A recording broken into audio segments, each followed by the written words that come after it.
Olá, seja bem-vindo. Você está na TV Postos, programa Direitos e Deveres com o Dr. Vanderlei de Mello. Eu sou o Carlos Camargo. Essa semana nós temos aí mais algumas novidades a respeito de projetos de lei, leis federais que vão entrar em vigor, que estão em votação no Senado, na Câmara, no Congresso Nacional. Antes, nós vamos informar, para quem não sabe, reinformar, para aqueles que já têm conhecimento, o novo endereço do escritório jurídico do Dr. Vanderlei de Mello, a Rua Santa Catarina, número 80, Sala 1, no centro, perto do terminal de linhas urbanas. E da mesma forma, reiteramos aqui que aquele que estiver interessado em abrilhantar a festa de casamento, família, os padrinhos, podem fazer contato com a doutora Luciana e sua equipe de músicos pelo telefone 99967-6276, 99967-6276. Ok, nós estamos aí sempre trazendo novidades de leis novas e de projetos de leis. Leis que foram feitas na Câmara dos Deputados e vão ao Senado para aprovação lá, ou feita no Senado e vai ser votada na Câmara. Porque, como já foi falado aqui, nós vivemos num modelo jurídico do bicâmara, melhor dizendo, bicâmara. A Câmara dos Deputados Federais e a Câmara dos Senadores. Esse conjunto forma o Congresso. Então, quando uma lei federal, para existir, ela tem que tramitar. Vota numa, aprovado, vota na outra. Depois vai a sanção, a aprovação do presidente da República, em exercício. Bom, nós estamos essa semana aí com uma lei que passou na Câmara dos Deputados, vai ser enviado ao Senado, um assunto que já vem há muito tempo. E agora quem está refazendo o Expedição AMIN de Santa Catarina, o legislador federal, sobre o pagamento de pedágio para as pessoas que residem no município onde está instalado o pedágio, a chamada praça de pedágio, para tornar isento moradores, pessoas que têm veículos registrados naquele município e que toda hora estão passando para lá, para cá, vai para um lado, vai para o outro, e são obrigados a pagar pedágio. E isso vem onerando os moradores que pertencem ao município aonde está instalada a praça de pedágio. Então, o que diz essa lei que vai agora ser apreciada pelo Senado? Que é isento de pagamento de tarifa de pedágio o veículo cujo proprietário possua residência permanente ou exerça atividade profissional permanente no próprio município em que esteja localizada a praça de cobrança do pedágio. Então, vamos dar um exemplo aqui, próximo daqui de Poços de Caldas. Nós temos um pedágio aqui em Águas da Prata. Os moradores de Águas da Prata, então, com esta lei, vão estar isentos do pagamento do pedágio. Isso também não impede que a própria empresa que ganhou a licitação da exploração da praça de pedágio possa fazer um convênio com a prefeitura do município onde está instalado para que dê a isenção daquela tarifa de passagem no pedágio para os moradores do referido município. Mas aqueles que ainda não fizeram, agora com essa lei federal, vai ser obrigatório dar a isenção para os moradores permanentes. Então a pessoa vai ter que provar uma residência através de comprovante de água, de luz, de telefone, de escritura, contrato de aluguel, ou profissional que exerça uma profissão permanente, não mora naquele município, mas vai lá todo dia. Então, um exemplo, um médico, um dentista, um advogado daqui de Poços, que tenha um escritório, um consultório em Águas da Prata. Vai lá todo dia. Então, esse profissional que não é da localidade, mas vai à localidade, ao município, à cidade, para exercer ali a sua profissão, também será enquadrado nesta nova lei, que é o que faz sentido, né? Diz outras coisas aqui, mas o mais importante nesse projeto de lei, que está lá, como eu disse, desde 2011, tem 10 anos para resolver uma coisa tão simples. Vai para um lado, vai para outro, a coisa não anda. Coisas do Brasil, não é mesmo? Nós temos um crime muito em moda hoje, que é esses crimes aí praticados na rede social, no celular, no computador. E as pessoas têm que tomar muito cuidado com isso. Toda hora a gente recebe mensagem, recebe telefonema, e falando que ganhou um determinado prêmio, que para retirar precisa passar os dados. Inventam tudo quanto é tipo de conversa para induzir em erro a pessoa que está ali, propensa a ser uma vítima. E vai conversando e vai ali tomando conta, iludindo a pessoa, e faz com que a pessoa passe número de senha, como de senha bancária. É impressionante como o poder que esses estelionatários, fraudadores têm para com o usuário do aparelho do computador. Então está vindo agora já existe uma lei criminalizando tudo isso aí, tornando crime esses tipos de fraude, de estelionato por via computador, rede social, internet. E existem outras também que eles conseguem capturar, por exemplo, o WhatsApp da pessoa e começa a agir se passando pela pessoa. E quem está do outro lado recebendo a mensagem está achando que é a pessoa que ele conhece, que tem relacionamento. Mas o que aconteceu? O fraudador já conseguiu entrar, capturar ali e se passa. E ali começa a pedir dinheiro emprestado para socorrer, está numa situação complicada, me manda tanto que amanhã eu te pago. Vários tipos de lorota, de conversa, para que a pessoa caia no golpe. E é muito importante isso aí. Quando você receber uma mensagem, pessoal do WhatsApp, de alguém, de um amigo, estou aqui, tal situação, preciso fazer um pagamento urgente, me empresta aí, amanhã eu te dou. Tome cuidado, se é golpe. Procure de outra forma confirmar se isso aí é verdade.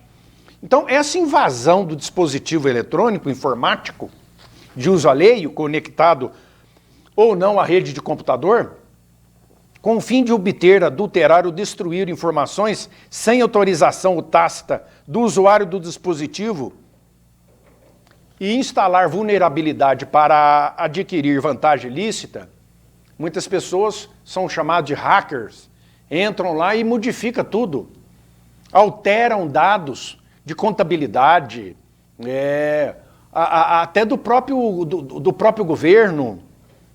E são o quê? São criminosos esse tipo de coisa. Estão alterando dados em rede em computador alheio.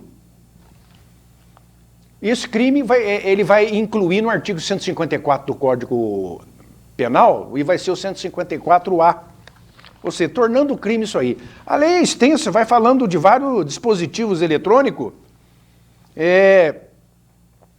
Inclusive, se quem está fazendo isso estiver fora do território nacional.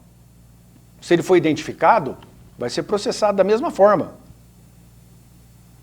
E poderá ser pedida até a prisão desse elemento. Caso o país onde ele esteja tenha contrato de extradição, acordo de extradição com o Brasil, poderá ser preso, extraditado e vir para o Brasil, ficar preso, responder o processo, cumprir condenação.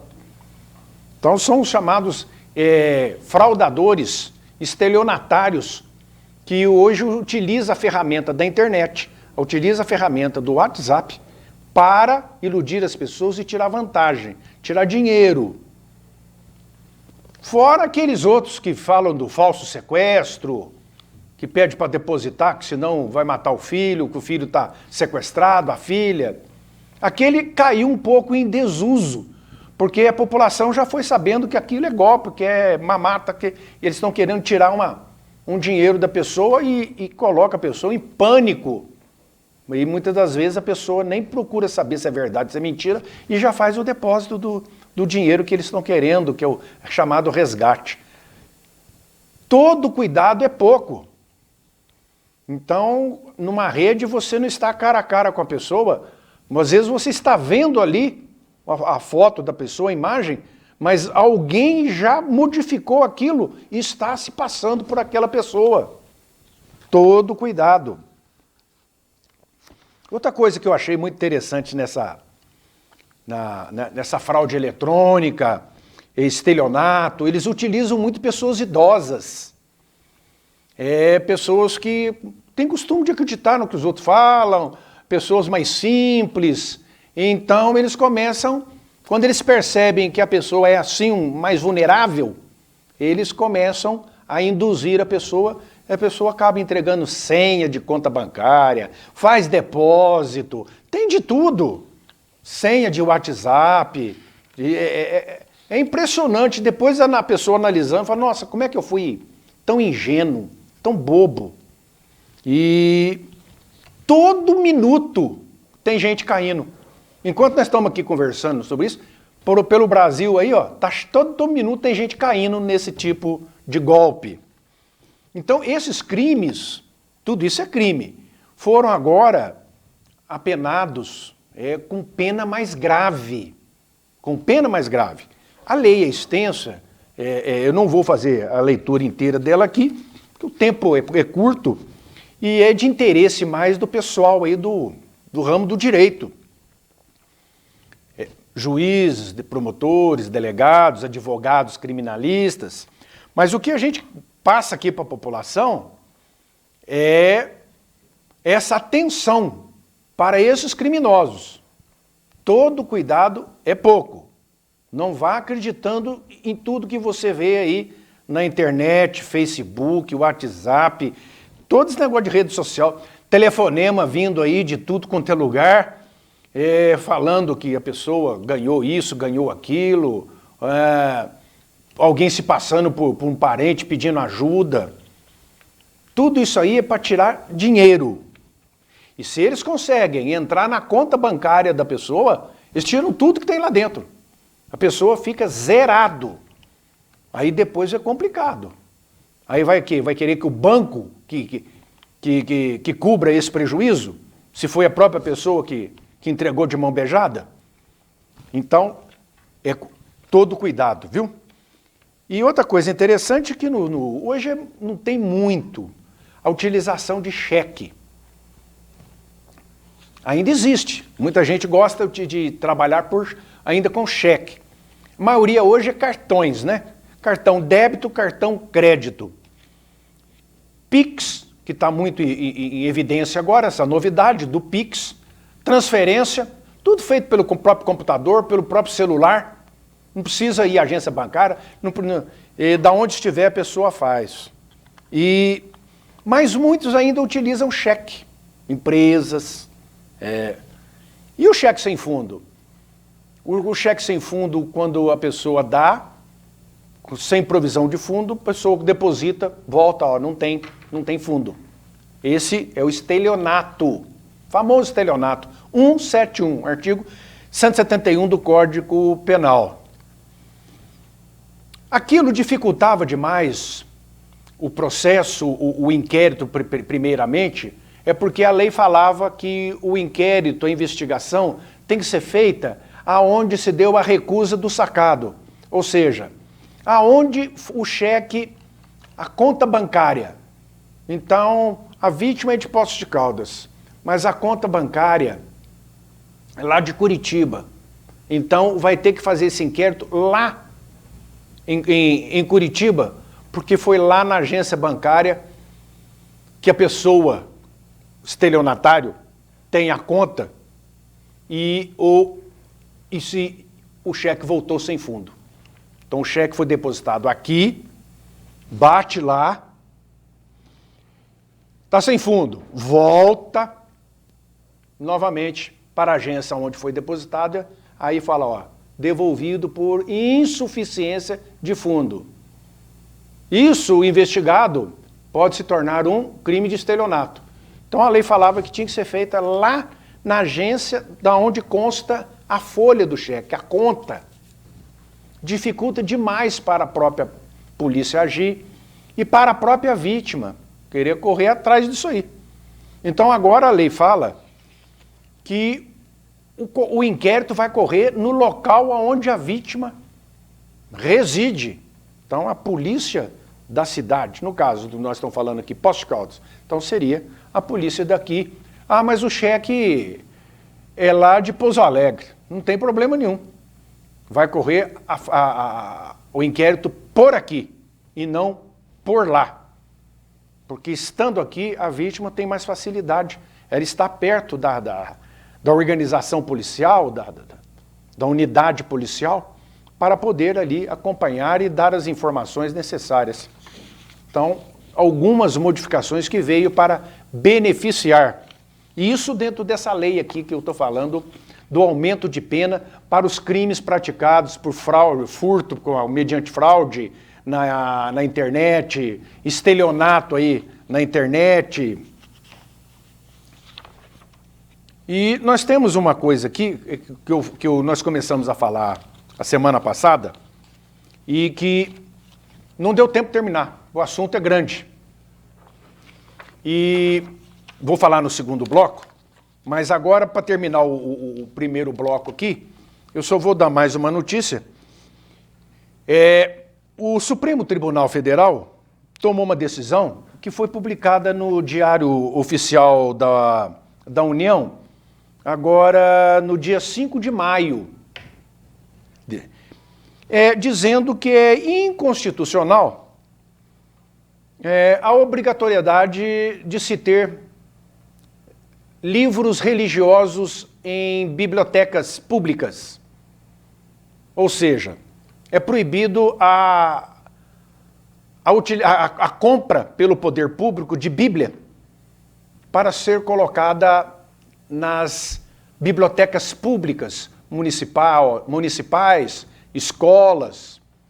Isso foi uma ação direta de inconstitucionalidade, lá de um problema que houve no Amazonas, que o governador determinou que se comprasse exemplares de Bíblia e distribuísse para todas as bibliotecas do estado, dos municípios, das escolas municipais. Aí, um político contrário lá do Amazonas entrou com uma ação direta de inconstitucionalidade e o Supremo Tribunal Federal. A relatora foi a ministra Carmen Lúcia. O Supremo, ele concluiu que é inconstitucional isso, que o governador lá do Amazonas não poderia ter feito isso e nenhum outro pode, nem prefeito, nem presidente, nem ninguém. Porque nós estamos num estado laico, o Brasil é um país laico, ou seja, não tem uma religião oficial. A Constituição obriga a respeitarem a todas as religiões. É livre o exercício de todas as religiões, mas o Estado é laico, então não pode comprar exemplar de Bíblia para colocar nas bibliotecas. Agora, fica a pergunta, a Bíblia, o Alcorão, qualquer livro de religião, de alguma doutrina, Antes de ser religioso, ele é histórico, instrutivo, informativo, como qualquer outro livro. Então, se vai abrir lá uma compra de livros de geografia, história, conhecimentos gerais, assuntos de medicina, de direito, não pode de religião, porque o Estado é laico. Eu achei isso um absurdo. O Brasil é um país extremamente cristão, um dos maiores países cristãos do mundo, e essa proibição de não poder. Facultado, se alguém particular quiser fazer uma doação para uma biblioteca, de um livro, de uma Bíblia, pode. Mas a prefeitura, o Estado, a federação não pode comprar para pôr lá. Mas pode comprar qualquer outro assunto. Qualquer outro assunto de livro. Assunto, inclusive, que gera polêmica.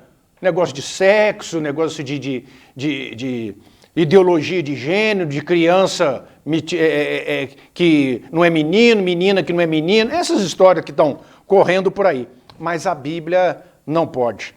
É um assunto que rende mais comentários, o tempo é curto. Já já a gente volta.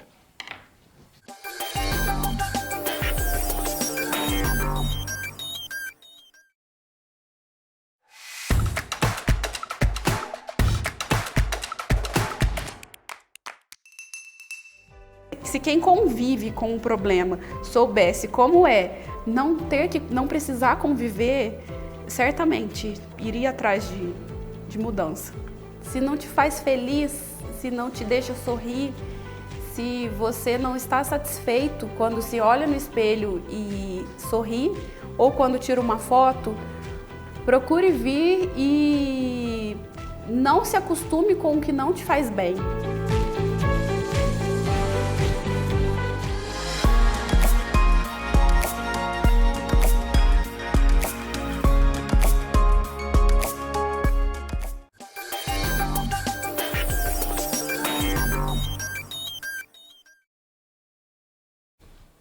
Ok, estamos de volta. Como eu disse, vamos falar do feminicídio que nós estávamos falando no programa passado, não deu tempo. Vamos ver se a gente consegue deixar mais redondo o assunto aqui. E eu estava explicando que a lei criminalizou de uma forma separada, especial, o crime de feminicídio. É a morte da companheira devido à relação de casamento, de parceira, de casal. E a gente tem visto aí, pelas mídias, a televisão principalmente, todo dia tem um caso de uma mulher que desapareceu, foi encontrada morta, vai investigar, é o marido. É o ex-marido, o companheiro, o ex-companheiro, o amante, o namorado, e o ex-namorado é porque terminou a relação, não se conformou, e aí foi lá, matou a mulher, jogou o corpo não sei aonde, ou largou dentro de casa, outros põem fogo na casa, outros matam até filhos, outros fazem tudo isso e suicida. Ou seja, é uma desordem social, uma coisa assim que choca a todos.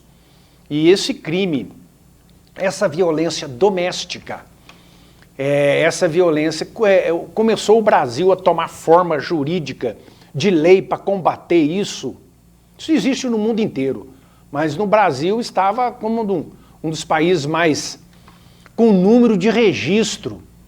Aí começou com a famosa Lei Maria da Penha, que a Maria da Penha, essa lei foi batizada Maria da Penha, porque lei não tem nome, a lei tem número, mas é costume batizar uma lei em decorrência, em homenagem, até póstuma, até pós-mortem, de uma determinada pessoa que tinha uma ligação muito forte com aquele assunto. Por isso que a lei chama Maria da Penha, mas ela tem um número, que é o básico da lei.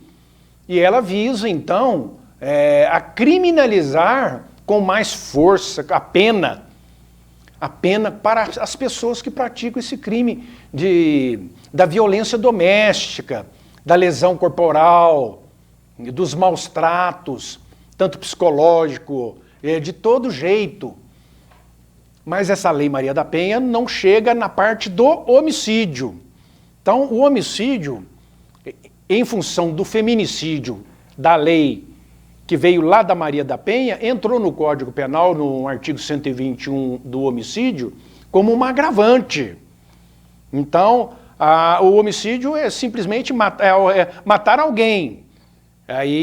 Mas matar alguém, que esse alguém seja uma pessoa vítima de um relacionamento amoroso, conjugal, independente se é casado, se não é, se é um relacionamento desse jeito, então ela é aumentada a pena.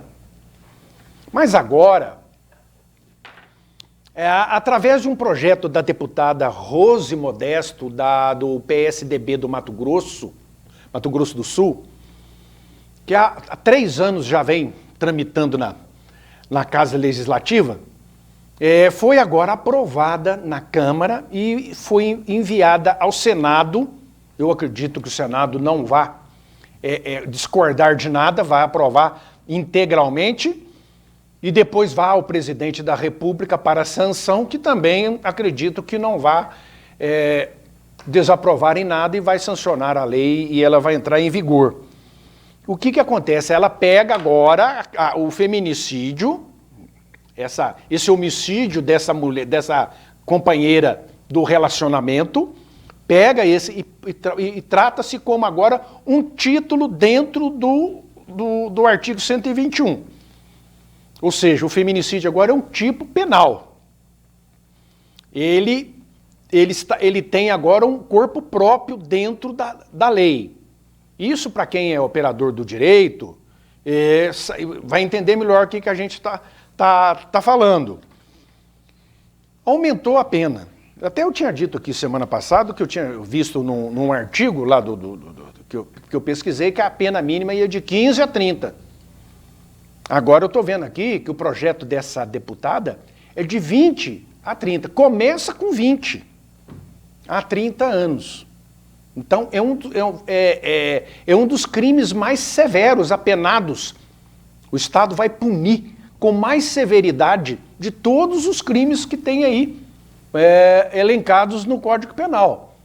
Né? Tem um outro muito forte também, com uma pena muito grande, que é o do latrocínio, né? Matar para roubar ou matar após roubar, que é o latrocínio, 20 a 30. Então esse também aqui do feminicídio, quem cometer isso, a pena vai começar com 20. Então se o sujeito for primário, bons antecedentes, nunca fez nada de errado com relação a crimes nem nada, mas matou a companheira, ele vai ser condenado, no mínimo, por 20.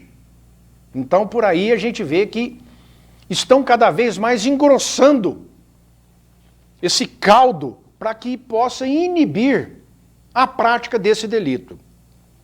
Mas todo dia a gente vê essas coisas acontecendo. Não tem um dia que a gente ligue nas TVs aí com esses programas de assuntos policiais, de ocorrência, que não tenha uma morte relacionada a relacionamento, a intimidade, ao binômio, né? Marido e mulher, independente aí do gênero de sexo. Pode ser enquadrada aí a vítima, sempre mulher ou na condição de mulher. E o interessante, mais uma dessa aí, além desse 20 é que a pena mínima deverão ser cumpridas integralmente em regime fechado.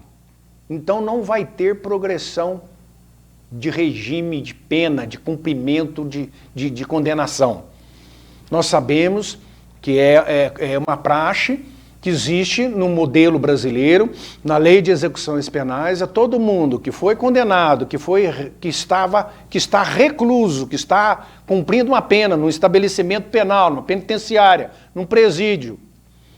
À medida que ele vai ficando, cumprindo a pena, ao que chega um determinado tempo, ele tem direito, ele ou ela tem direito a uma progressão, ou seja, vai passar de uma coisa para outra, fechado.